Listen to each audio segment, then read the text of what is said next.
So here we got the race station kind of mapped out on a satellite view. The red dashes, that's the line of flight to my house where the loft is. The yellow one is kind of the line of flight from where the birds get shipped out from Minnesota.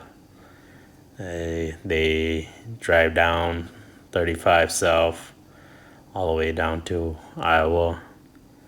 First race station is the Northwood 100 mile.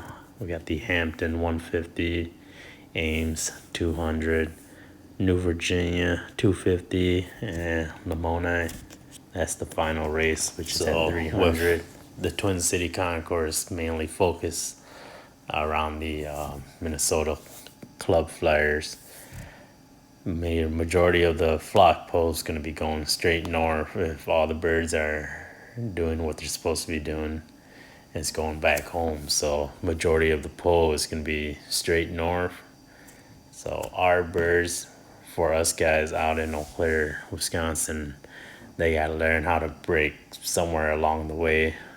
So with the 100 mile and the 150 being so close to Minneapolis, our birds, I feel they got to be super smart and be really advanced to be able to break off right away and not get pulled into Minneapolis where majority of the flock is going.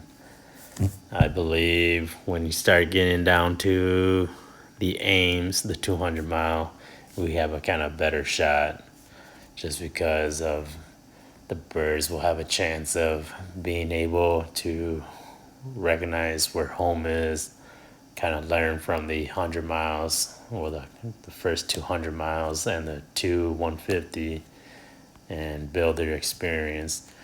They should be able to break off sooner before getting pulled all the way up to Minneapolis.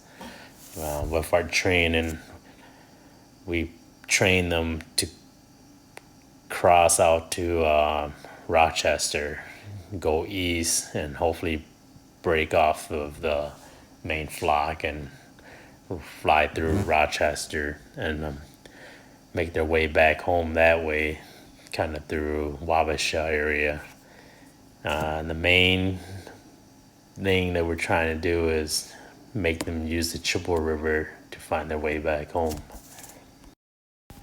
So if our birds do happen to cross through Rochester and come through Wabasha, they got more challenges they got to go through. Kind of that Wabasha area is kind of filled with a bunch of bluffs, and we got the Mississippi River that they got to worry about too.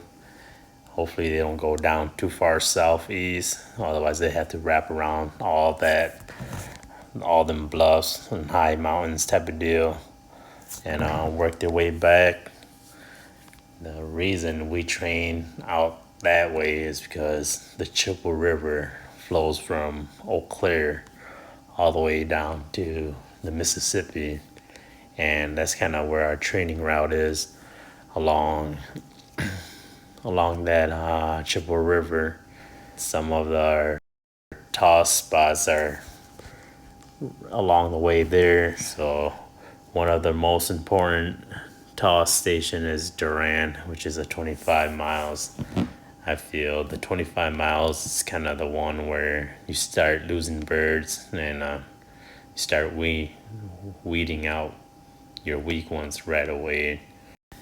And after Durand, the next position that we want to try to get the birds out to is Nelson, just a release point right before the Mississippi River, which is about almost 40 miles, maybe 35.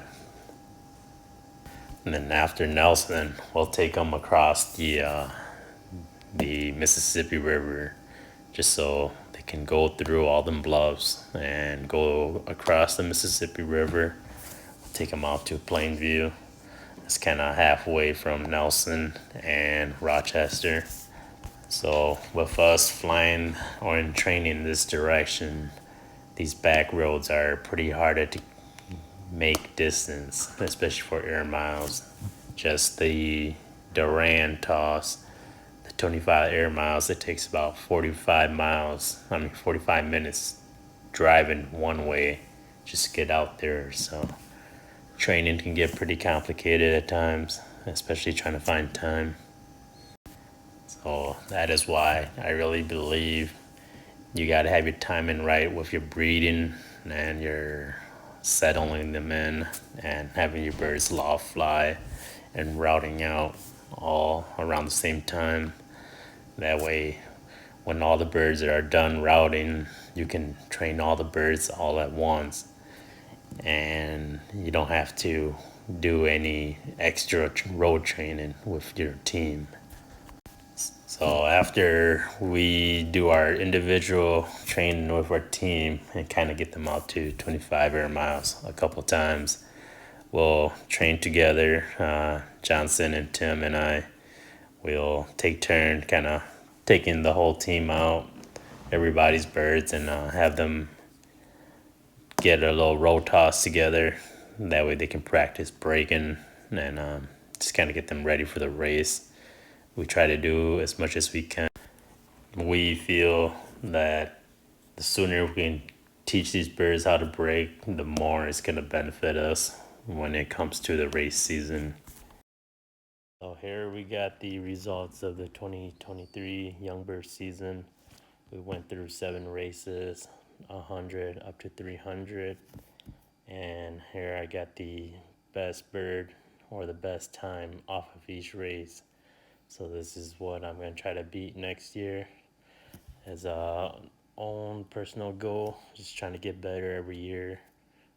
Hopefully doing better than the previous years. So as you can see, from the 100 miles up to the 200-mile race, I actually flew pretty decent with my team. But when we got to the 250 and the 300, some of them tougher races, my yards per minute took a big dip. So that's one of my big goals next year, is to have some better timing for the 250 miles and the 300-mile race. Also, I like to have more of a bigger group of returns on those 2 days. Especially the yards per minute is what we'll be working on.